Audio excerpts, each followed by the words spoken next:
Hello everyone, it's Sarah Joanne and it's day 3 of 12 days of amazing angel tarot tips. Now I'm just going to share this into my group as well, so if you can just bear with me. And I must apologise because I've had a nightmare this morning. I've not been able to post anything on my page and I don't know why it is. Every time I go to post something, and it happened last night, and normally, if you follow my page, you'll know that I do a morning post every morning. And I went to post it, and it's just been posting ever since, never posted. I went to do one last night, and again, it didn't post. So I'm not quite sure what's happening with it. It's like it's got a glitch on it or something. So I'm going to try later and put the posts on from my laptop because I've been trying to do it on my phone. So my intention was this morning to also put a post on of my card, my daily card this morning in Sarah Joanne's Angel Tarot Guidance group. But again, I've not been able to do this because I've not been able to post. So now I've got my laptop up and running. I will do that following this. But today, well, let's just recap what we've done on the 12 days of amazing angel tarot tips. So the first tip was to cleanse the cards and clear the energy of the cards.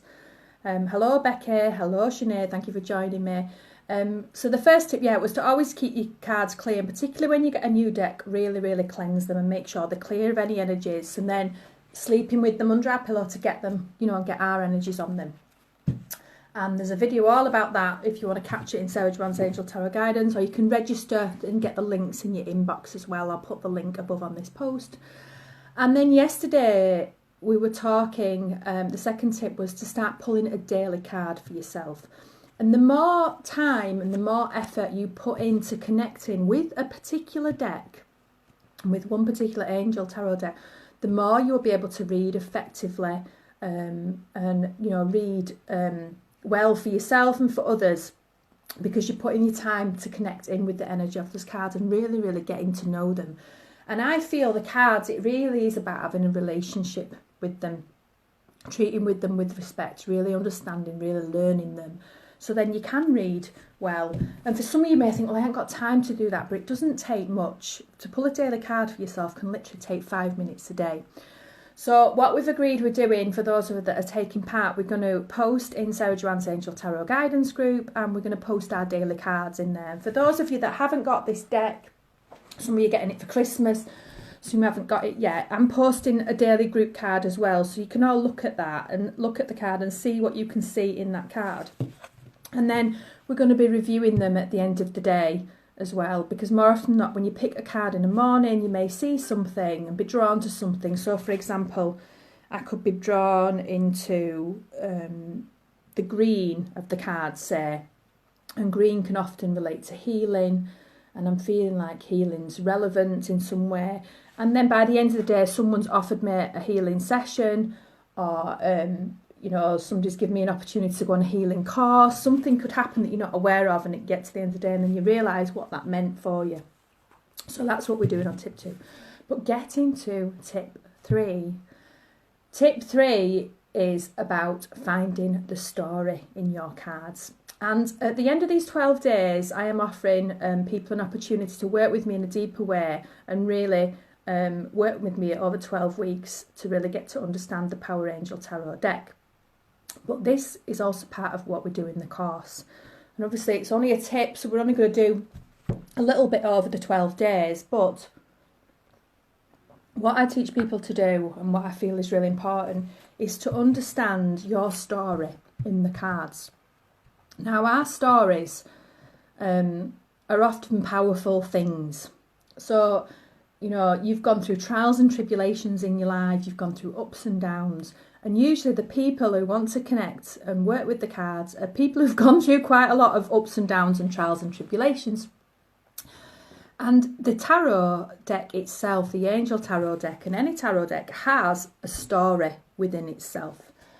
So it starts off with the Fool, and he goes off on a journey, and he meets lots of people in the deck. So he meets the Magician, he meets the Empress, he meets the Emperor, which is his mother and father, And it goes on this big long journey throughout the major arcana set of the tarot cards. And at the end of it, he gets the world, and he gets the world in his hands. And one thing I've done throughout my years of connecting with the Angel Tarot is I've looked at cards and I write down my own story that relates to the cards. So I'm going to give you an example of this. And one, this can work with us in quite a deep way, to be honest. So it can work with us in a very deep healing way, and it's very good for us. It's very good to help us learn our self-awareness. But also, when you read for friends,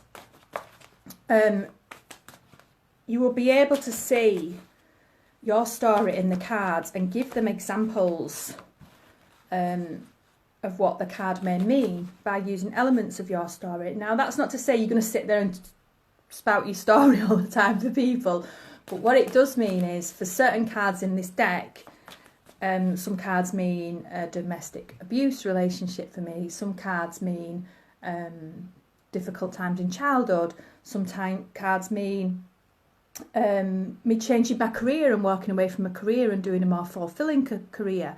And when I get these cards and I see it in the cards, if I'm drawn to say it, I will say it to the person in front of me. And more often than not, that's exactly either what they're thinking or what they're looking at doing. And I'm not aware of that, obviously, but because they've been drawn to ask me for a card, my story is somewhere going to inspire them or link them to me, if that makes sense. So we go to people we're drawn to. There's no coincidence in this, or it's no accident. We go to people we're drawn to. You know, you could look at lots of people who read cards and you could have them all in front of you, and you would go to the person you feel akin to, that you feel drawn to, you feel that it's going to understand you. And there's no accident in that. And that's why you need to look at the story of your own story in the cards. So I'm going to just shuffle a card, and then I will pick one. I'm just going to spread one out.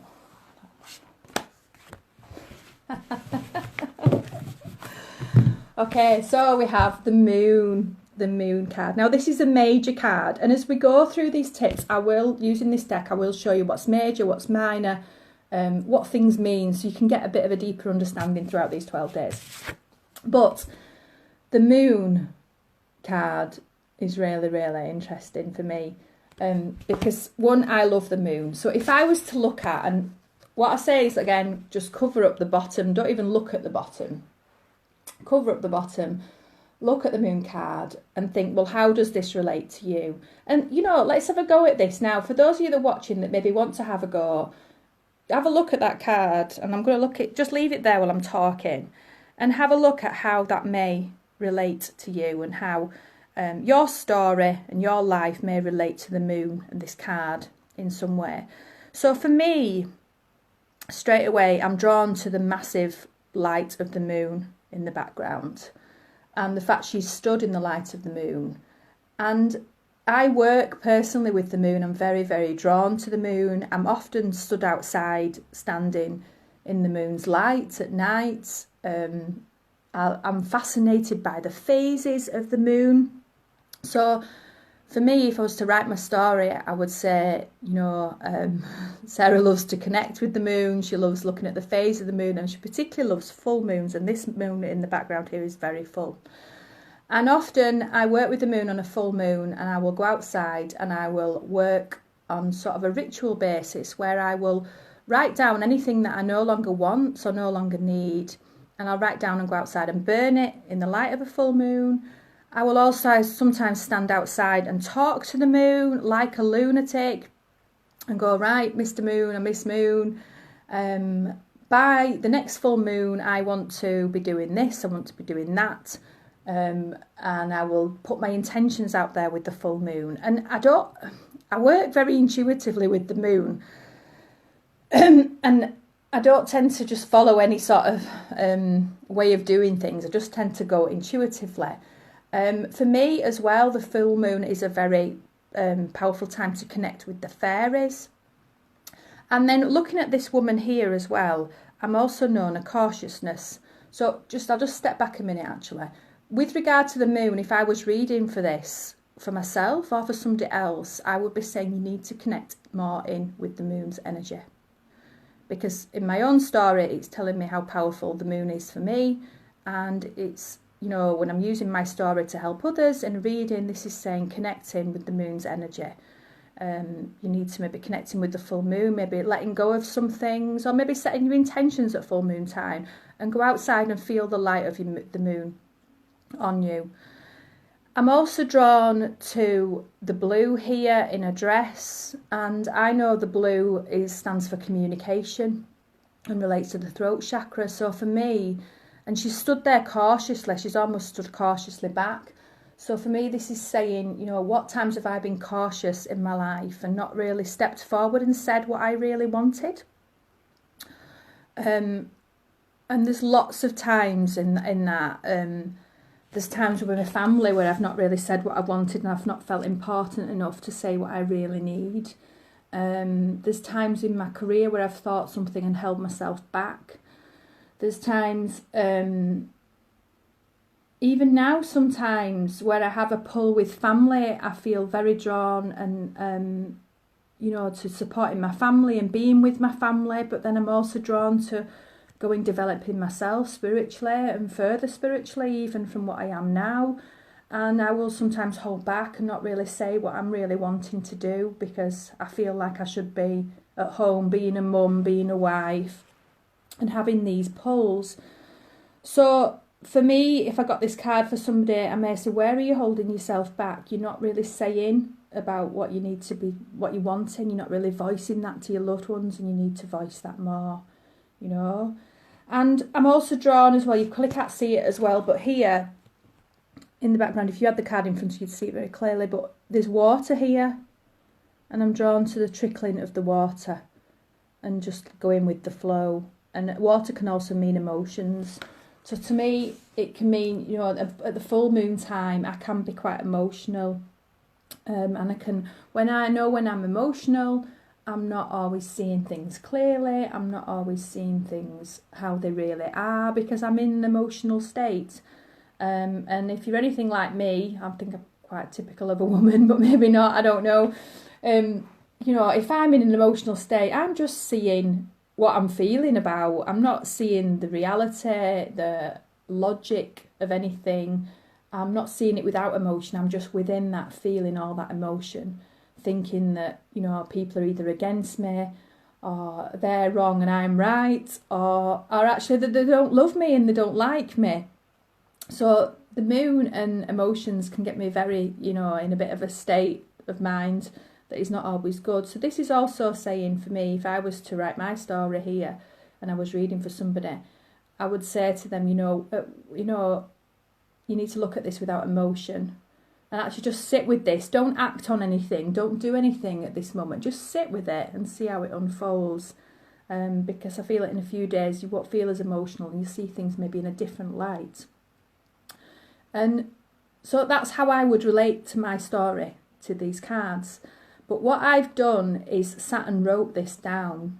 And then when you're reading and when you actually sit and connect with the cards and you sit and write this down, this is then helping you really connect with the cards on a deeper level. It's giving you that inner knowing about yourself, but it's also, you're also then able to offer these experiences, these things that you've had in your life, also to the person in front of you that you're reading for. So this is seeing your story in the cards, and this is quite, you know, it can be quite a commitment if you're going to do it, but if you're really serious about wanting to learn the cards, it's really worth doing. And even if you only do it with the odd card here and there, you'll notice that when that card comes out, you'll think, oh yeah, I really know this card, I know what to say, and I can really feel in it what I'm seeing and really, you know, feel intuitive with it. So the tip for today is to see the story in your cards. And you can either go through the whole deck, but the whole deck is 78 cards, so it's quite a lot of deck. But what I would suggest to you is to maybe go through the major part of the deck, which if you're following this deck and using this same deck as me, the Power Angel tarot cards, it's the purple cards, and it's number 1 to 21, 0 to 21. So what I'm going to suggest to you is, as well as pulling a daily card in the group, have a look at each card and the major ones, and also have a look at what your story is within the cards. And I would love to see you in the group, maybe sharing some of that. And if you're stuck on something particular as well, and you're looking at a card and I think, I can't really see my story in there, shout, post it in the group. It's a private space. And then you can, I can support you with that and maybe give you some pointers of where you may be able to see your story within the cards. But doing this is ultra powerful, and it really does get you connecting with the cards in a really deep way. So let's start seeing your story in the cards as well. And like I say, we do this as part of the course of a Power Angels Tarot course, but I'm sharing this tip with you now so you can take part and really start to connect with your cards. So that's how I would see my story in the moon. I'm going to be live tomorrow with tip 4, and actually I'm probably going to be live. Oh, it's just interrupted. I will probably be on live at a similar time, but I will post anyway when I will be live tomorrow, and I'll be live tomorrow with tip 4. So for those of you that are in the group, post your daily card today. Start looking at your story. I would love to hear what stories you're seeing in the cards. Don't be shy. It is a private space. And thank you for watching me. And also register for the tips. The tips can be then sent to your email box. You're not going to miss any. You're not going to be scrolling for any, and you can see them by getting them all in your inbox. So I'm sending you all love and angel blessings. Thank you ever so much for watching me. For those of you watching the replay, please leave comments, and I will see you all again tomorrow with tip 4. And I think it'll be 11 o'clock, but I need to check my calendar and I can't do that while I'm live. So sorry, but I will do that straight away now to post for you. Thank you very much. Bye.